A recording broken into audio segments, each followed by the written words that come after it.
नमस्कार.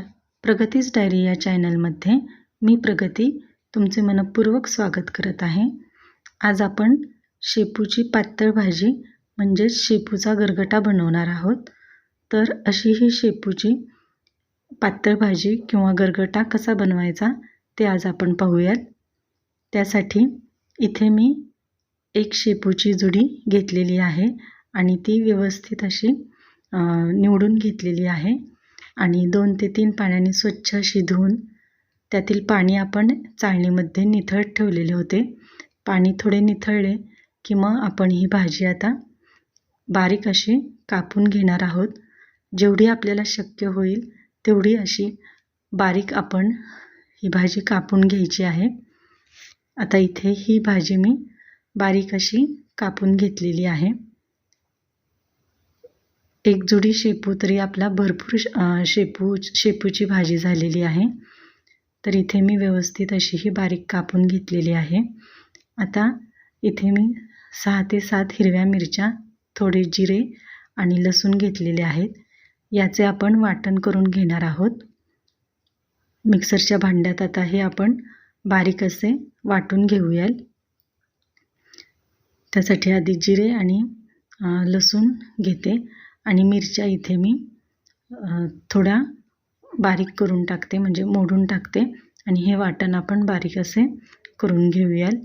शेपूची भाजी पातळ केली तर पातळ भाजी पण तयार होते, म्हणजे रस्सा भाजी तयार होते. ती आपल्याला भाताबरोबर, चपातीबरोबर वगैरे खाता येते. शेपूची भाजी आपण नेहमी करतो ती सुक्की करतो, पण पातळ भाजीला काही करायचं असेल तर अशा प्रकारे आपण शेपूची पातळ भाजी करू शकतो. तर इथे हे वाटण आपले तयार झालेले आहे. आता आपण गॅसवर कढई गरम करून घेऊयाल आणि त्यामध्ये गोडं तेल टाकून घेऊयाल. तेल गरम झाले की आता त्यामध्ये आपण हे बारीक केलेले वाटण टाकून घेऊयाल आणि ह्या हिरव्या मिरच्या आपण खमंग अशा भाजून घेणार आहोत. तेलात व्यवस्थित असे परतून घेणार आहोत. हिरव्या मिरच्या आपण अजिबात कच्च्या ठेवायच्या नाही आहेत. छान असे हे आता आपण परतून घ्यायचे आहे. तेलावर व्यवस्थित असे परतल्यानंतर मग आपण पुढची कृती करणार आहोत. साधारण 1 मिनिटभर आपण मिरच्यांचा कच्चापणा पूर्णपणे घालवणार आहोत. तर इथे मी मिरच्या व्यवस्थित अशा परतून घेतलेल्या आहेत. आता त्यामध्ये आपण थोडी हळद टाकूयात आणि बारीक कापून घेतलेली शेपूची भाजी यामध्ये आपण टाकूयात आणि ती देखील आपण या वाटणामध्ये व्यवस्थित अशी मिक्स करून घ्यायची आहे. आणि शेपू आपण तेलावर छान असा परतून घ्यायचा आहे. मिनिटभर आपण आता हा शेपू छान असा परतून घेऊयाल. इथे मी शेपू छान व्यवस्थित परतून घेतलेला आहे. आता त्यामध्ये आपण थोडे कच्चे शेंगदाणे घालणार आहोत. ते देखील आता भाजीत मिक्स करून घेऊयाल आणि त्यानंतर आपण आपल्याला भाजी ज्या प्रमाणात पातळ हवी आहे त्याप्रमाणे थोडे पाणी टाकून घेणार आहोत. इथे मी साधारण 1.5 ग्लास एवढे कोमट पाणी टाकलेले आहे. गरम पाण्याचाच शक्यतो वापर करायचा. तर साधारण इथे 1.5 ग्लास मी पाणी टाकलेले आहे. पुन्हा एकदा आपण ही भाजी व्यवस्थित अशी मिक्स करून घेऊयाल आणि याला थोडी उकळी येऊ देऊयाल. आता आपण एका वाटीमध्ये 2 चमचे एवढे बेसनपीठ घेणार आहोत आणि बेसनपीठामध्ये थोडे पाणी टाकून याच्या आपण गाठी मोडून घेणार आहोत. व्यवस्थित असे हे बेसनपीठ आपण मिक्स करून घेऊयाल आणि नंतर ते आपण भाजीत टाकूयाल. यामुळेच बेसनपीठामुळेच भाजी आपली चवीला छान आणि चविष्ट होणार आहे. यालाच विदर्भामध्ये किंवा खानदेशात शेपूचे पिठलं असे देखील म्हणतात. तर आपल्याला जास्त बेसनपिठाचा वापर करायचा नाही. 2 ते 3 चमचे फक्त बेसनपिठाचा वापर करायचा आहे. कारण भाजी व्यवस्थित अशी मिळून येण्यासाठी आपण या बेसन पिठाचा वापर करणार आहोत. तर आता हे बेसन पीठ आपण भाजीमध्ये व्यवस्थित असे मिक्स करून घेऊयाल, चांगले घोटून घेऊयाल की ज्यामुळे भाजीमध्ये बेसन पिठाच्या गाठी राहणार नाहीत.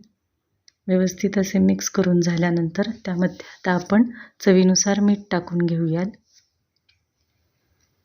मीठ देखील व्यवस्थित मिक्स करून घेऊयाल आणि आता भाजीला थोडी उकळी येऊ देत. त्यानंतर लगेचच आपण भाजलेल्या शेंगदाण्यांचा कूट इथे टाकणार आहोत. ओबडधोबडच शेंगदाण्यांचा कूट आपण जरा जाडसरच वाटून घ्यायचा आहे आणि तो इथे आता आपण टाकून व्यवस्थित असे मिक्स करून घेऊयाल आणि भाजीला एक चांगली उकळी काढून घेऊयाल.